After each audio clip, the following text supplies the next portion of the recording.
Welcome into another episode of the News4JAGs podcast. Jamal St here alongside Justin Barney. Justin, counting down, getting closer and closer. Man, midweek. We are getting to it. Heard from Trevor Lawrence and Liam Coen earlier today, and we're just getting closer and closer to that. I just think it's interesting, again, that we're here. We're still talking about the Jags being underdogs and the disrespect card and everything. But, man, I'm ready to go for Sunday. Yeah, look, this is going to be a fun week. This is going to be a fun game. I mean, it started off where the Jaguars were slight underdogs. Now it's basically a push. I mean, it's a 1-point line over on Hard Rock Bet. Let's start the show off. Let's go through some props. All right. Let's see how you feel about some of these. We'll go back and forth. I mean, sports betting's fun. I mean, it is what it is. Not that I'm promoting sports betting or anything in that nature, but we'll take a look at some lines. Let's start with let's start with total. How about point spread?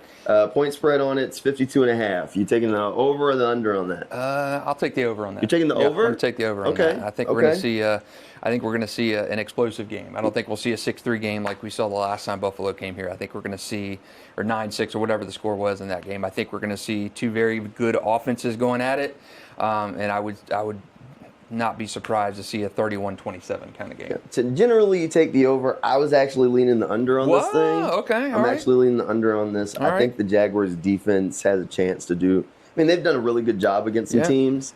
That Bills' offense is explosive, though, which is one of those things. But I could see this being shut down James Cook, and I think this game becomes Jacksonville's to win. They haven't allowed a 75-yard rush all season, man. I could see this being a 21, 28 kind of, I mean, in that ballpark, mid to low 20s on both teams, separation to touchdown. I'm going to go the opposite. I'll say 31, 24, 27, something like that. So a little split on that one. That's fair. All right, how about, let's do passing. All right, they got Trevor's line at 23 or 233.5. You taking the over or the under? I'll say over on that. Yeah, I'll say Trevor 260-ish or so. I'm with you on the over. Trevor's been too hot lately. Unless he just completely implodes. But how he's played, even with banged-up guys, offensive line switching and stuff, I still say Trevor 233. Come on. Yeah. Come on. Give that man more than that. Yeah, I'd take the over. I mean, unless Travis Etienne and company starts running crazy, I would say that Trevor's going to hit the over on that pretty confidently. 265 for me. 265? Yeah, I'd say in that window. I'd definitely be closer to 250. All right, Josh Allen, his line's 226.5. Oh, yeah, over. You think over on that for him, too? Yeah. Well, because you think it's going to be a shootout. I think it's going to be a higher scoring game. And I think Josh Allen and Trevor, two of the better quarterbacks in the league at this point. I mean, Josh coming off an MVP season. Trevor's playing out of his mind. Josh got a lot to prove. Yeah. Everybody's expecting a lot from him this week. I don't think the Jacksonville defense is going to have this robust success against him. I think it's going to be a shootout kind of game, and I would not be surprised to see him throw for 300 in this game. Okay. I mean, I could see that. Look, I think there's going to be some frustrations there. I probably would lean over-ish. Yeah, that's a 230. God, way low. Yeah, way low. I would lean over on Josh Allen. I don't think it's going to be a shootout, but I do think he'll chew up some yards on his own. All right, how about receiving? Jacoby Myers, he's the highest prop in the game. They got him at 52.5 for the line. I'll say, I'd lean up on that. I'd lean 65 and up for him. Okay. Parker Washington, I'm definitely nailing the over. They got him 49.5. Come on, man. That's disrespectful. Chop wood. Place a bet. Chop wood, place a bet. Come on, that's disrespectful. Yeah, I take the over on Parker pretty easily. I'm a little under on Jacoby. I think he can make some key catches, but the yardage isn't always crazy high for him. Khalil Shakur is the highest line for a Buffalo receiver. They got him at 43.5. I'd go over on that. Okay. I'm taking over on everything, man. It sounds like it. I mean, you think it's a shootout, so I mean, these numbers could be crazy. Brian Thomas Jr. 43.5 line. I don't trust BTJ. I'm going to go the under on him. He can do that in one play. I'm going to go the under on BTJ. He can do it in one play. He's come down the depth chart, man. Parker is lit it up. Jacoby doing well. What? Brenton's doing good. I just don't trust BTJ. He's the biggest if on this team because we've seen the like I feel like I got a lighter in my hand is just sparking, and even on Sunday against the Titans, you saw him make a couple of catches, and we all go, "Oh, he didn't double catch that one." Okay, if that guy gets hot, through the playoffs, I mean, you want to talk about all of a sudden you say, "Oh no, this run to the Super Bowl is legit." Let BT get hot. Let the guy from last season show up. Yeah, and that's been the problem. Is just he hasn't been that guy from last season consistently enough. I mean, to me, I thought his best game was that Chiefs game. Unbelievable contested catch on that 4th down play. Yeah. And to me, he's just been too hot and cold. I'd love to see that BTJ from last year show up and really emerge. It's just been too hot and cold. I would say he's option probably 4 on this team right now in terms of consistency. I mean, you've got Jacoby, Parker, Brenton Strange, and then to me, BTJ. It just is what it is at this point. Reset for next season. All right, the last one we'll do is Brenton Strange. They got him at 34.5. Yeah, I'll take the over on him. Take the over on him too. Okay, how about this one? We'll wrap up receiving. If you had to pick one guy that's your most likely for going 100 plus for either team, who would it be? Ooh, man. I would. In order of the props or for your odds, they have Jacoby Myers, Brian Thomas, and then Parker Washington. We talking receivers? Yeah, I mean, if you receiving yards. Okay, I mean, if you want to run him back, you can go there. Give me Parker Washington. Yeah, Parker going over. Give me Parker over 100. Okay, that's fair. I mean, I'd be split between Parker and Brian. Okay. Again, I think Brian's that ace up your sleeve that. And you just say, man, if they could get him going, and there's no way you're not going to convince me. The ace up your sleeve when you go to play it has dropped out onto the floor in Vegas. That's how consistent I am there. BTJ has been this year, the ace up my sleeve. Give me a break. He's been too inconsistent.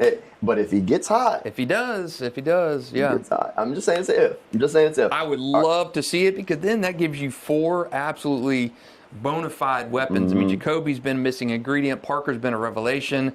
You don't have Travis Hunter, which I can't wait till next year till this team is healthy.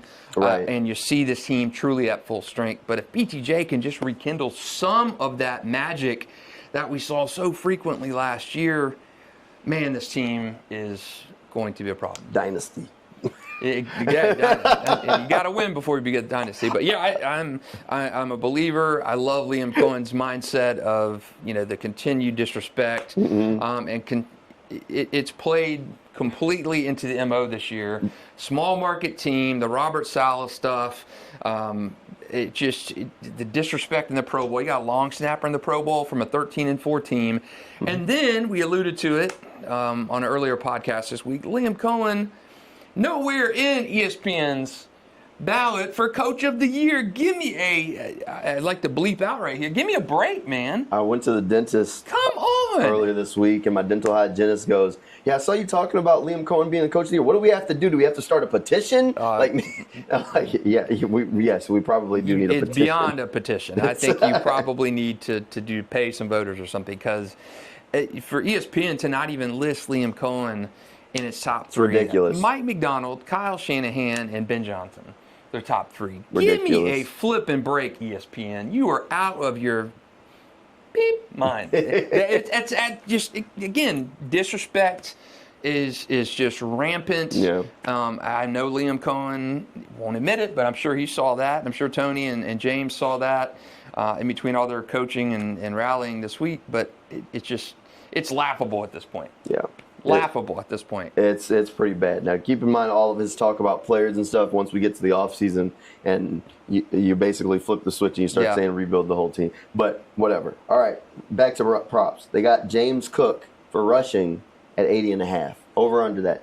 Under. Okay. Under. Okay. Number 1 rushing offense in the league versus the number 1 rushing defense in the league.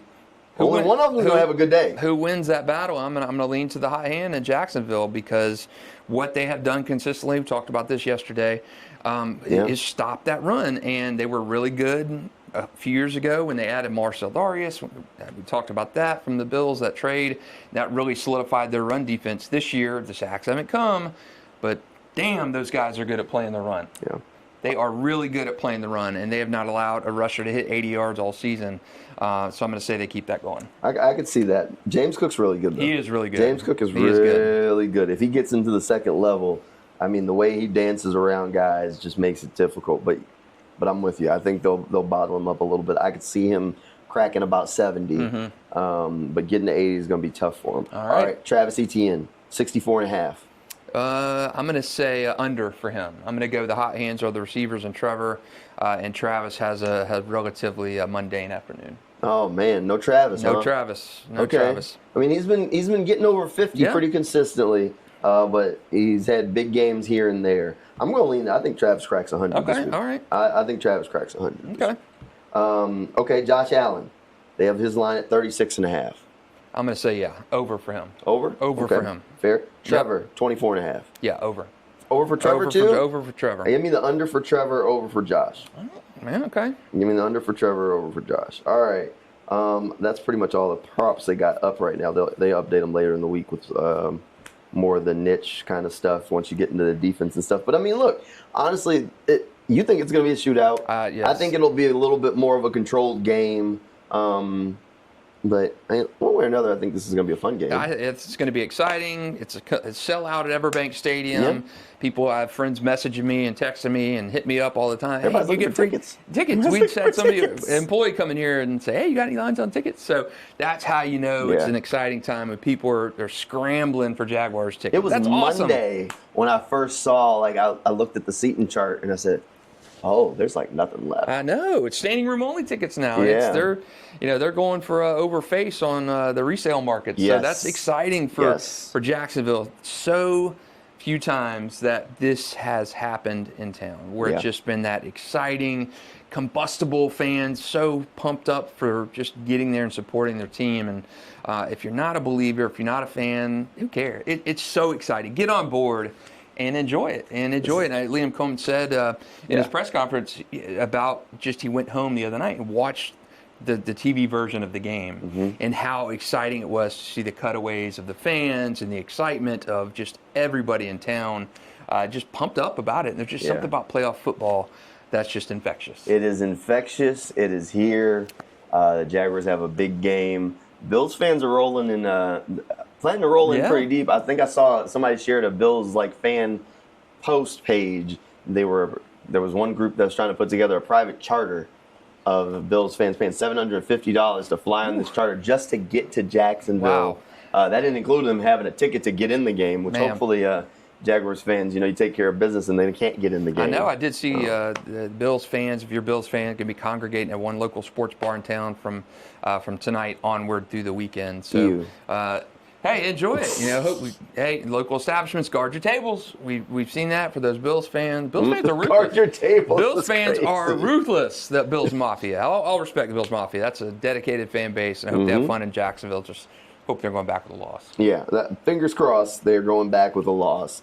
One way or another. But this is a big game. And you know what? Maybe the Jaguars aren't as big of underdogs as we originally thought from the national media. I mean, Stephen A. Smith, even on the other night, I think he was on ABC News or something like that, and somebody asked him what his Super Bowl pick was, and he said he thought the Jaguars could be the team that could make it out of the AFC. How about that? That's surprising. So he's talking about becoming a politician, though, right? So maybe he's just trying to win that. It was a very strange, maybe he's trying to get the Southern votes. Maybe that's what it is. Southern demographic. I don't know. It was a very strange, put together thing because I was watching. I was like, why is this so dark and gloomy and serious? You're asking him his Super Bowl picks. What's going on here? But I ain't watched the whole interview. I just watched the little clip. Man, watching the competition too. That's not good, right? The ABC News. Oh no, I didn't watch it. I mean, I didn't. You overheard. Okay. Somebody shared it, tagged me in it on Twitter. Speaking of things that, how about this? We talked about this at the time, and now it's going back around. Everybody loves a good Simpsons prediction, right? Yes. You remember this now? TV. Yeah, I saw the Simpsons did predict that the Jaguars would beat the Buffalo Bills on their way to the Super Bowl. Simpsons is never wrong. The Simpsons is never wrong. Simpsons is the Nostradamus of sports. Simpsons is never wrong. Simpsons is right. Now, they did say that the game was in London. Well, Simpsons is quasi right in this case, right? Did say that the game was in London. But, hey, you know what? Whatever works out. Jaguars beat the Buffalo Bills, maybe on the way to the Super Bowl, according to the Simpsons. That's right. It would be another feather in their cap. We're going with Simpsons lore, and we'll do our picks later in this week. But you've kind of heard what we're leaning to. I'm picking a Jags win. I know you're picking a Jags win. I think the scores are really the only question. Yeah, I hopefully think that's Kyle and Alexander will pick the Bills so we can gain ground on them in the predictions. Yeah, is Kyle leading the way? Kyle is leading the way. Disappointing for us to get beat by a rookie sports guy. Yeah, Kyle's leading the way, man. So maybe we'll change his prediction. Yeah, we'll just change it on the back end. I said we need to alter how we do it for next year. We should have to pick the Jags game and then pick either one or two other games. Open up the field a little bit or some props or something to add more than just. Because all he's done is the Jags have been good and he's picked the Jaguars every week. I know. So his record is the same as the Jags. I know. I think I'm 12-5. You may be 12-5 or 11-6, one of those two. Something like that. But somebody was calling me out on Twitter for not, being positive about Jags or discrediting them. Like, brother, I picked them just about every week of the season. Now, I did pick them to lose, like against the Niners and. Well, that was early. Whatever. I picked them to lose to the Niners. We've all got good records, and the Jaguars do too. But yeah, exciting season, and we'll be rolling out one of these every day of this week. And thank you guys for watching, because it is freaking exciting around town this week. You feel it? I know I feel it when I'm out in the area, and I know you feel it as well too. You're more connected to the Jag stuff, so man, it's exciting. We're midway through the week. We are midway through the week. Sunday is going to be a big one. We'll have a bunch of Jaguars content coming your way. Sunday we'll be over at the Slab, tailgating as we like to call it. You can watch along with us. We'll be streaming it live over on News4JAX.com and that News4JAX Plus app from 10 all the way to noon. So we got 2 hours of Jaguars countdown coverage coming your way through all of the News4JAX platforms. So make sure you tune in for that, because we'll have a lot of fun and we'll get you ready. And if you're out and about and going to the game, come say hi. Come by and say hello. Who knows? I won't be out there this week, but Jamal and Alessandra and Kyle. He'll be over at the stadium. I'll be at the stadium, but man, it is so exciting. I think I said it Monday or Tuesday this week, but the most exciting time at the Slab this year to me was that Chiefs game. Yeah. And just how exciting it was, and then it's going to be just like that. And I still wish it was a night game. Me too. But I mean, the Chargers game when we did this a couple years that ago was a madhouse. That one was elite. The most time, like I literally had, so I think, and we were wrapping up, but now hold on. But before we did that Chargers game, they had hired security for us over there. Yes, I remember. They didn't tell me that they had hired security for us. So like we finished doing something, and like I walk off, and there's just some guy that had been standing there, and he's following me. I lost him through the crowd. I'm like weaving, and next thing I know, like finally, like 2 hours later, somebody's like, "Oh, the security guard said he lost you." I was like, "Security guard?" Oh, it was just some guy. And I was Jason, Jamal Bourne over here, right? Man. I was going. I was like, I don't know who this dude is. Man. But I mean, like everybody's great at the Slab.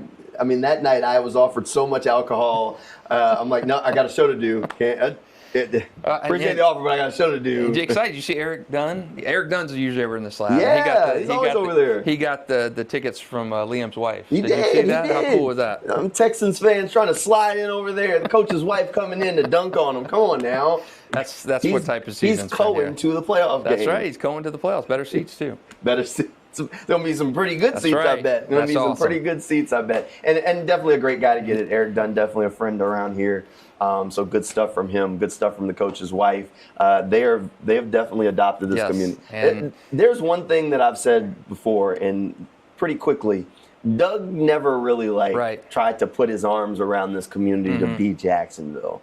In their short time here, like Liam hasn't really had time to do anything. Right. But his wife has already reached out, I mean, to first responders, teachers wanting to give out tickets, doing stuff like that. I mean, integrating herself literally into a conversation that no one asked her to jump into, just jumping in on social media and saying, hey, they're talking about you for being in the nosebleeds. I got you for the playoff game. And that's the thing, with Trevor, before he was in town, and just he and Marissa, and before they were married, how the town embraced him and Marissa. I mean, I think with Eric Dilla started this, push to get them the toaster. The toaster off the registry. And, Jacksonville has been starved, famished, just hungry for something to kind of call their own, and be a coach who's engaging with the community, a quarterback and his wife who are engaging with the community, a successful team. And when Jacksonville feels that love back, they just embrace it and eat it up. And that's why people have wanted Trevor. They've been such hardcore, staunch defenders of Trevor Lawrence, because he's their guy. And even when things, the statistics, the graphic, everything that really kind of painted Trevor in a negative light, that's why people were such hardcore, staunch, go to the grave defenders of Trevor. That's right. Even though things pointed otherwise, defending him, because they wanted a guy to call their own and a franchise quarterback to love. And the Coens have certainly embraced that here in their short time in Jacksonville. And it's been almost a year to the day. I think we just passed it, where Shad and Trent had the press conference. We just passed the infamous press conference. Man, the Zoom, the side by side. It's been a couple days. Want me to clean house? What did Kaplan do? Why do you want? Nobody's talking about Kaplan when you're asking him to clean house. You like Kaplan? Why Kaplan have to catch me? Don't talk about me. Talk about the guy next to you on the Zoom call. Yeah, Trent and Shad sitting by in the boxes next to one another. Oh my gosh! And how quickly life comes at you, man. Just about a year and a day, or year and 2 days since that infamous press conference when Trent Baalke was still employed by the Jaguars. And Shad said, tore that up, made amends after Liam Coen got cold feet. Liam Coen was hired, and as they say, the rest is history. Rest is history. Rest is history. Now we're heading toward a playoff game against the Buffalo Bills. Big one set for Sunday. Come hang out with us for our coverage. We'll have another one of these podcasts coming your way tomorrow. We appreciate you guys hanging out with us, and we'll see you next time.